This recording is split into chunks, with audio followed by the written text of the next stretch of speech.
নমস্কার বন্ধুরা, পরমান্নর food blog চ্যানেলে আমি ভাস্কর আরেকটি নতুন রেসিপি নিয়ে চলে এসেছি। যা গরম চারিদিকে পড়েছে, এই গরমের হাত থেকে বাঁচাতে পারে একমাত্র ঠান্ডা কোনো শরবত বা ঠান্ডা কোনো পানীয়। এবং শরীরকে ঠান্ডা রাখতে গেলে আমাদের অবশ্যই সেরকম সুষম খাদ্য অবশ্যই গ্রহণ করা উচিত, কেননা এই গরমে খুব বিষম বা খুব হেভি খাবার আমাদের কিন্তু একদমই সহ্য হবে না। তাই গরমে তেতে পুড়ে রোদ থেকে এসে আপনি যেমন শরবত চান, এবং আমাদের তেমনি দুপুরে খাবার পর যদি একটু টক হয় তাহলে কিন্তু আমাদের শরীরটা বেশ রিফ্রেশ হয়ে যায়। তাই আজকে আমি নিয়ে এসেছি আম মোরলার টক। এই রেসিপিটি বানানোর জন্য আমাদের লাগছে প্রথমেই মৌরলা মাছ, যেটি আমি কেটে ধুয়ে পরিষ্কার করে নিয়েছি, এবং কাঁচা আম, আর তার সঙ্গে লাগছে হলুদ গুঁড়ো, কালো সর্ষে ফোড়নের জন্য, জিরে, গোটা জিরে এবং গোটা শুকনো লঙ্কা, সর্ষের তেল, কিছুটা তেঁতুলটা অপশনাল, আপনাদের যদি একদম না থাকে ঘরে তাহলে আপনারা এটাকে স্কিপ করতে পারেন, কিন্তু আমার ছিল তাই আমি তেঁতুলটাকে ইউজ করছি, কারণ তেঁতুলটি খুবই আমাদের শরীরকে এনার্জাইজ করে। এবং আর তার লাগছে লবণ এবং একটু সামান্য জল। এবার ছাড়া আমাদের আর লাগছে চিনির বদলে আমি এখানে মিষ্টির রস ব্যবহার করেছি, আমার ঘরের মিষ্টির রস ছিল, আপনারা চাইলে সেটাকে কিন্তু রিইউজ করতেই পারেন এইভাবে চিনির বদলে। এবং আপনারা চাইলে মিষ্টির রসের জায়গায় চিনিও দিতে পারেন, গুঁড়ো ইউজ করতে পারেন, যার যেটা খুশি বন্ধুরা সেইভাবে আপনারা তৈরি করে নেবেন। প্রথমেই আমি তেঁতুলের পাল্পটিকে বার করার জন্য সামান্য জল দিয়ে দেব। জল দিয়ে তেঁতুলটিকে একটুখানি এইভাবে মাখিয়ে রেখে দেব বেশ কিছুক্ষণের জন্য, যাতে তেঁতুল থেকে পাল্পটি বেরিয়ে আসে অনায়াসে। তেঁতুলটি ততক্ষণে ভিজুক, এবং এর সাথে সাথে আমি কাঁচা আমটিকেও কেটে দেব।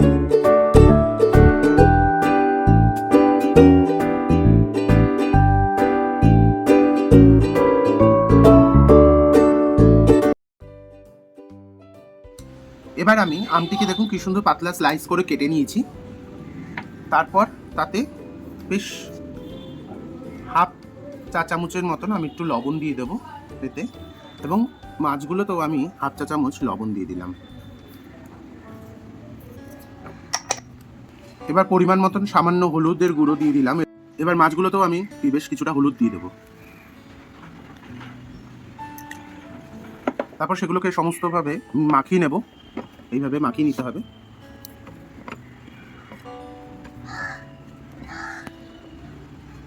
এবং মাছগুলোকেও মাখিয়ে নিতে হবে। এবার মূল রান্নাটাতে আমি চলে আসলাম। প্রথমে ইন্ডাকশনটি অন করে দিলাম। অন করে কিন্তু আঁচটিকে আপনাকে একদম কমিয়ে নিতে হবে। সবার ফার্স্টে যেটি করতে হবে আমাদের এই টকটি বানানোর জন্য, আমাদের প্রথমে বেশ 1 চা চামচ মতন গোটা জিরে ড্রাই রোস্ট করে নিতে হবে। আমি তার মধ্যে দিয়ে দিলাম কড়াইয়ের মধ্যে, আর একটি গোটা শুকনো লঙ্কা।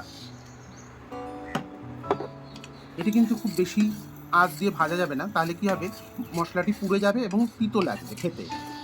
তাই অল্প আঁচে এটিকে ড্রাই রোস্ট করে নিচ্ছি। অল্প সামান্য ভাজা হলে আমি এটিকে ঠান্ডা করে গুঁড়ো করে নেব। এরকম মোটামুটি ভাজা হয়ে গেলে এটিকে আমি এবার ইন্ডাকশনটিকে বন্ধ করে দিলাম, এবং একটি পাত্রে ঠান্ডা হওয়ার জন্য ঢেলে দিলাম। এবার আমি মশলাটিকে আস্তে আস্তে গুঁড়ো করে নেব। এখানে খুব মিহি করে গুঁড়ো করার কিছু নেই, কেননা এটি মুখে উপরে করলে খারাপ লাগে না খেতে। মশলাটি ঠান্ডা হতে হতে ততক্ষণ আমি মাছগুলো ভেজে নিচ্ছি। এখানে মোটামুটি আমি 2 টেবিল চামচ মতন তেল দিয়ে দিলাম কড়াইতে। তেলটি গরম হয়ে গেছে এবং ধীরে ধীরে মাছগুলো আমি ছেড়ে দেব। এখানে আমি বলে রাখি, আমি এখানে মোটামুটি 1 থেকে 150 গ্রাম মতন মোরলা মাছ নিয়ে নিয়েছি। আপনারা চাইলে পরিমাণ মতন বাড়িয়েও নিতে পারেন, এটি আপনাদের লোক অনুযায়ী। লাল লাল করে মচমচে করে ভেজে নিচ্ছি। এই অবস্থা থাকতে আমি মাছগুলোকে তুলে নেব। এটি বলে নিচ্ছি।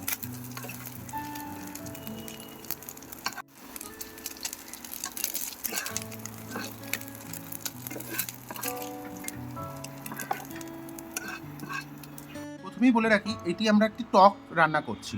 টকে আমরা খুব বেশি তেল ব্যবহার করতে পারি না, তাই মাছ ভাজার যে তেলটুকু রয়েছে তাতেই আমি একটি শুকনো লঙ্কা ফোড়ন দিয়ে নেব। শুকনো লঙ্কাটি হালকা করে ভেজে নিতে হবে।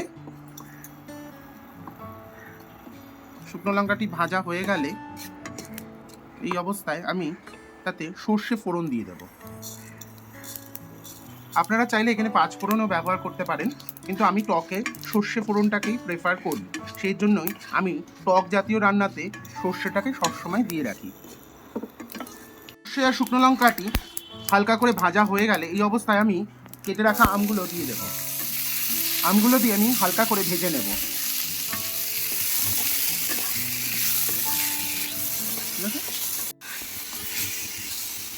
এইভাবে আমটিকে আমি এপিট ওপিট করে ভেজে নেব। ততক্ষণ অবধি ভাজবো যতক্ষণ নি আমটা একটু ব্রাউন বা লালচে রং ধারণ করছে। এই অবস্থায় তখন আমি সামান্য জল দিয়ে আমটিকে চাপা ঢাকা দিয়ে সেদ্ধ হতে দেব।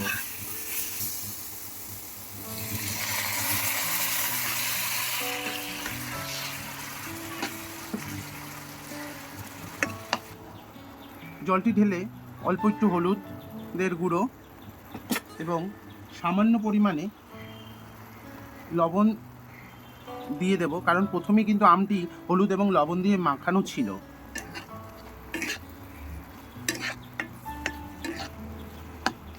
এবার আমি ঢাকাটি দিয়ে আমটিকে 5 মিনিটের জন্য সেদ্ধ হতে দেব। 5 মিনিট পর ফিরে এলাম। এবার আমরা তুলে দেখব আমটি।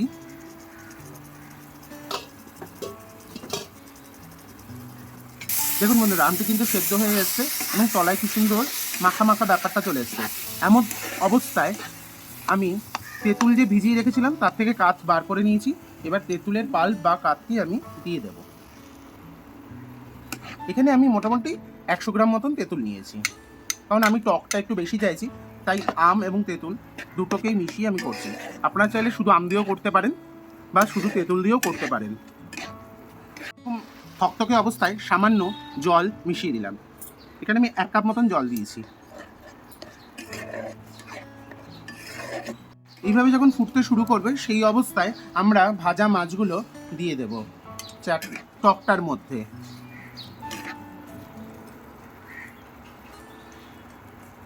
আমার কিন্তু প্রায় রান্নাটি শেষের দিকে বন্ধুরা।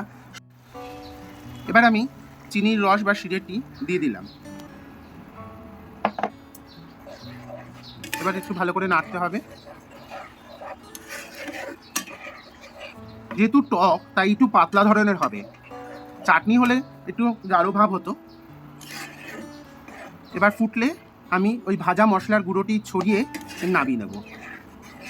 আপনারা সবাই জানেন কাঁচা মিঠা আম খুব একটা টক হয় না, তাই তেঁতুলের ব্যবহার করেছি। আর তাছাড়া তেঁতুলের একটা নিজস্ব গুণাগুণ আছে।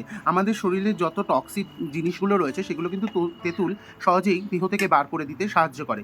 তাই আপনারা টকটা বুঝে ব্যবহার করবেন। যে আপনারা যদি বেশি টক খেতে চান তাহলে বেশি টক ব্যবহার করবেন, যদি হালকা টক খেতে চান তাহলে হালকা ব্যবহার করবেন তেঁতুলটি। আবার চাইলে কাঁচা আম দিয়েও করতে পারেন, যেটি একটু টক জাতীয় আম সেটি দিয়েও করতে পারেন। এই অবস্থায় আমি গ্যাসটিকে অফ করে দিলাম এবং ভাজা মশলাটি উপর থেকে ছড়িয়ে দিলাম।